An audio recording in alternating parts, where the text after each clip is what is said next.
Okay, here's the deal. Jeff and I are here in beautiful South Dakota.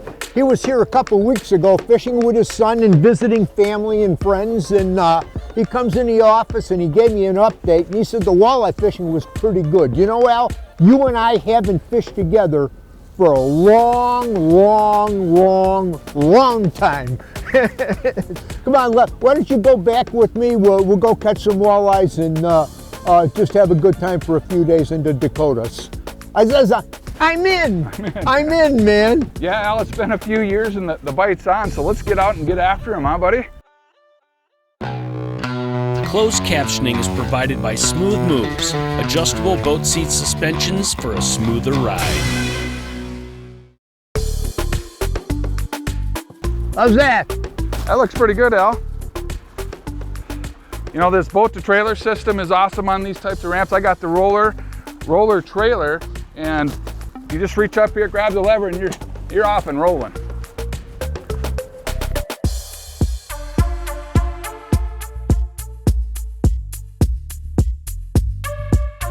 Ooh, got him. Ooh, this one's got some beef to him, Jeff.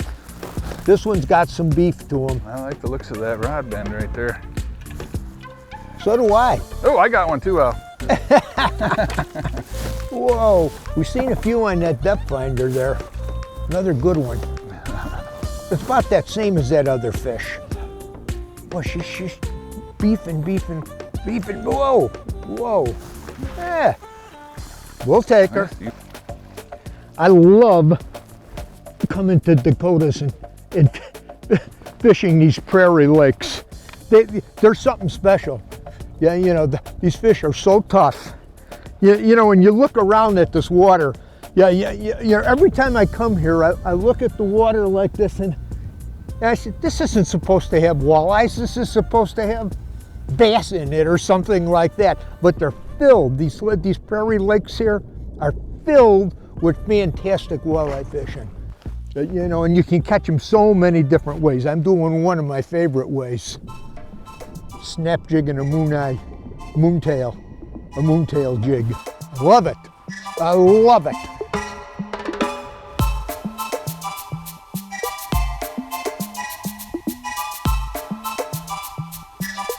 Got him. Yeah. This one got a little more shoulders than them other ones, Jeff. Is that right? Yeah, I think it's a better fish. It only takes me about 3 fish and then I'm switching. You're gonna retire to rip and wrap. That'll be another lake and another different kind of bite tomorrow. Right. Ooh, boy. Yeah? That one's a hot one. That one is a hot one. Boy, I like this new rod. Whew!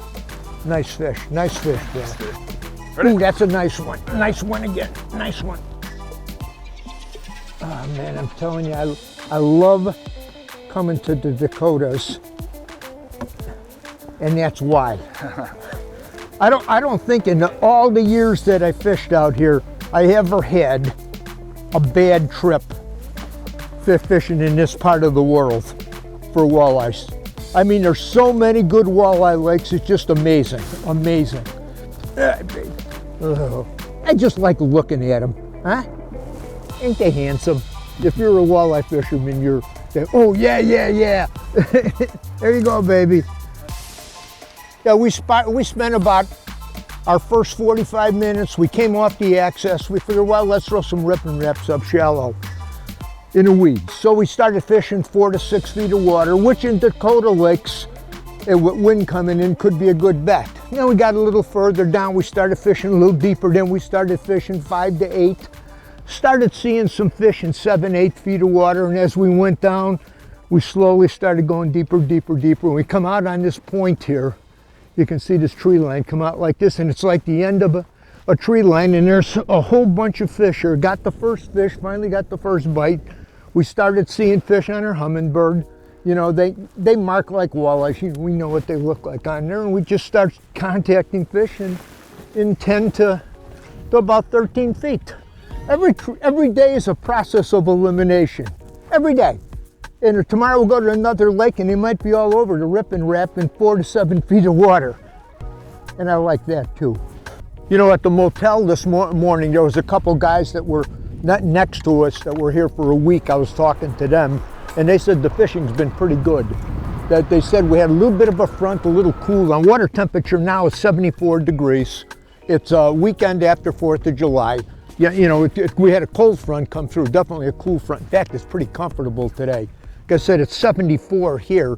These guys said the surface temp a couple days ago, you know, it was so cooking hot here in the upper 90s. It was like in the low 80s. Yeah, you know, these fish are fired up, boy. I mean, you set the hook on them, they're pumped. And a lot of these fish here, there's good numbers of fish. You get the right presentation. You know, these fronts sometimes don't really even bother the fish. Yeah, you know, they really don't. So there is times they do, but there's always a way to catch them. You're on a lake with a lot of fish on them, in them, there's a way to catch them suckers. And when they're hitting jigs, pop jigged, oh, I love it. I love it. Love it. Ah, outstanding. Look at that baby, huh?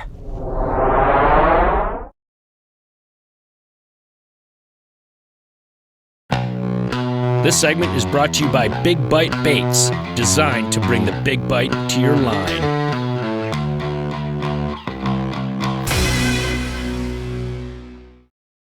This fish has special meaning to me. This one does. She's been on a black hair jig, which in this water, yeah, you know, can definitely pop up. They eat a lot of bullheads and perch and stuff in here. But why do I have special meaning with that fish? It's my first fish on the new Icon series from St. Croix. And they got a whole series of rods different than the old Icons, really a big upgrade. If you're a walleye fisherman, you want to take a look at the new Icon series of rods from St. Croix. This happens to be, what does it say? Jigging raft rod. Well, I'm snap jigging, but it didn't know that. Well, you're retying, Jeff. It's starting to warm up a little bit. I'm gonna switch colors. You know, Al put on that black, and this cleared, the water clarity is probably 1.5 feet. So most people wouldn't have the confidence actually to do that. He knows that those fish feed on bullheads, and boom, boom, boom, he's onto those fish. But what's cool with all these hair jigs, there's all kinds of different color patterns, you know, that are really, these are the best tied hair jigs we've ever seen. They're just beautiful baits. They're just all perch patterns, you know, pink, there's ultraviolet type colors, white, black. It pays to mess around with it. It can make a difference throughout the day, you know, depending on the light and the water clarity. You'll notice fish favoring a certain color of bait. I love it. There you go. There you go. I love netting fish, Jeff. Yeah. I love it. Netting and catching, right? There you go, bro. That's cool with that. There you go. Cool. That's awesome. I'm always amazed, always amazed. You know, it's the beginning of July, and that water temperature, it's been in the 80s, and these fish can be real shallow. You know, we're in 5 foot of water. That fish came out of 4 or 5 foot of water, but they can be real shallow. And what I really like about the old Waldos in shallow water is they fight pretty hard.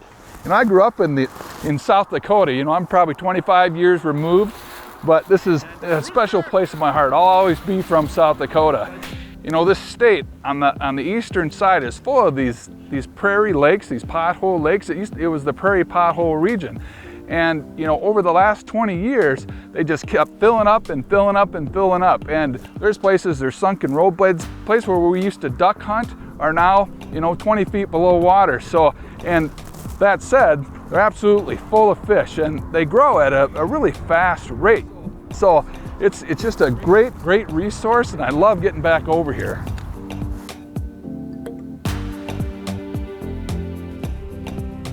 Oh, there's one, Al. Little Waldo. Whoa. Yep. A flipper. I got him. A flipper. Got him. I didn't know they grew that little here. Right, they do. Yeah, they got to start somewhere, right? Good. Cool. Yeah, up here in these, in the weed lines, Al, you know that there's not a whole lot of structure in these. Basically, they're dishpan shaped lakes, but if you take it away, there is structure. Like right behind me is riprap, that's a structure. We're fishing this weed edge, that's a structure. There's different, even a little 1 foot difference in the bottom, that's structure. So you just kind of remodify what is the structure, and that's generally where the fish, they still relate to those key spots. It can really stack up on there. So, you know, fish anything that you think there might be a fish, there very well could be. Yep. You got another batch of them? Yeah, a couple of them right there. Out the bottom, those are usually the active ones. Oh, there's one now. Under the boat? He's under the boat. I saw him, I marked him on the hummingbird. Went after him. Funny, the spot lock is here. Okay. Okay, I'm back here. You're back, all right. It's bigger than that other one from Little. Oh yeah, much nicer one. Much nicer. There you go. Sounds good. Okay. Okay, you got him. Thank you, sir. I'm moving up to the bow. And I saw that fish on the hummingbird, Al. Yeah, and that thing was right under the boat, so I dropped back to it and worked that jig, and boy, she smacked it. So that was on a number 8 shad wrap. Your style of boat control is really key. One that was there from the very beginning. You want to be able to see in the water. The adventure begins. We are loaded for bear. We got You know, bites. there's so many different ways to fish for walleye. Dependability and efficiency. Simple, fast, and easy. The best rods on the planet. Good old pretty walleye. Awesome, you know, that's why I love having my electronics right here. You know what's cool is that Al's fishing in the front boat, I'm in the back, but I'm actually driving the boat with this remote control. It has everything that motor can do built right into this remote. So if I want to spot lock, boom, I hit a button. If I want to stow the motor, sit down, boom, I hit stow the motor. And I get back to the spot, deploy the motor. It is one of the best motors for walleye fishing, and the reason why is that it teams up so well with the techniques that you use for walleyes. With rigging, with moving along, and casting, it's just an absolute great motor. And again, like I said, I'm right back here, I'm in the back of the boat, driving the boat. It's one of the best motors for walleye fishing, hands down. We're getting out of that good stuff, Jeff. Let's go back and fish that one bump that we had. You caught one good one on, we missed another one. I had one. Let's go take a pass through that and then go back to the deep water. That sounds good to me. Back here you're talking now.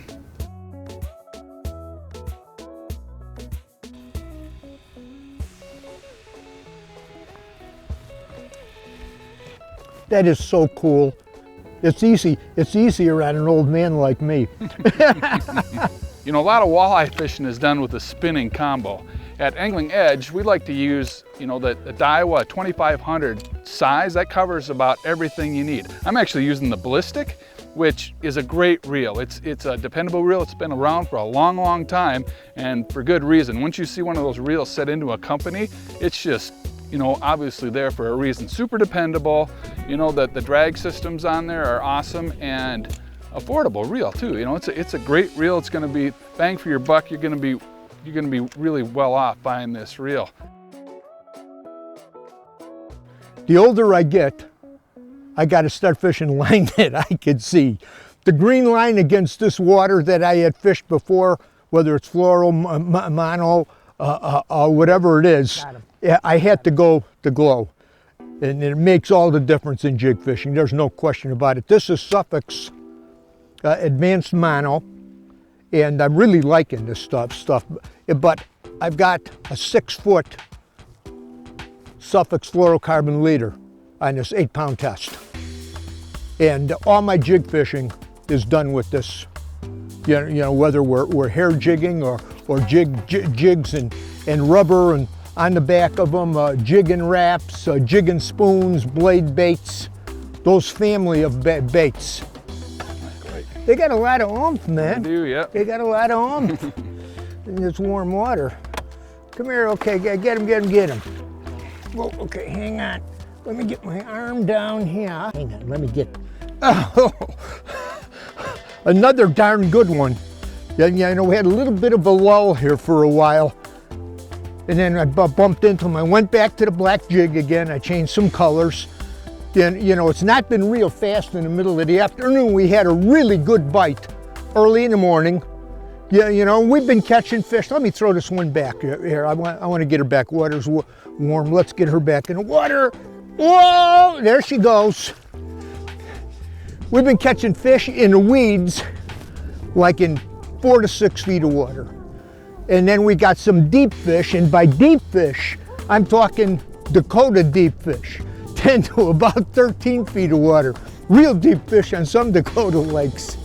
And so we've been mixing it up, but it's been pretty steady with the jig. Yeah, you know, just that jig, well, he digs my black jig out. This jig, the VMC Moontail Jig, is truly one of the best, not one of the best, in my opinion, it's the best walleye jig in the market today, hair jig. The hook, the big eye, the flat sides that it drops fast, flashes, the right length of hair, everything that went into this jig has made it an absolute killer. And I can't say enough about it. And I gotta tell you, I spent 2 years working with VMC designing this jig, and I'm really proud of it. You're a walleye fisherman, you gotta have one of those in your tackle box. They like to eat when you're throwing the right thing. You don't have all bluebird flat calm days. Just a perfect eating size fish. See, that's what I'm talking about, this guy with drag. This boat is rigged up about as nice. Easy to use, and it flat out works. It's a must-have when you're talking about big waves. Well, these trout are so darn tough. This bait is legendary. Nice one. They hit that thing with a ton of bricks, don't they? They're nice fish, boy. Nice fish, yeah. That's a good one. Nice. Oh, nice one. Good size fish. Thank you, sir. Yeah, nice Here fish. there. That's a good fish. That's a nice, one of the better ones. Nice fish, boy. They hit hard. Hit that bait hard, I'll tell you. Ooh, almost under the boat. Almost under the boat, man. Oh, feels like a good one. Spot me. Yep.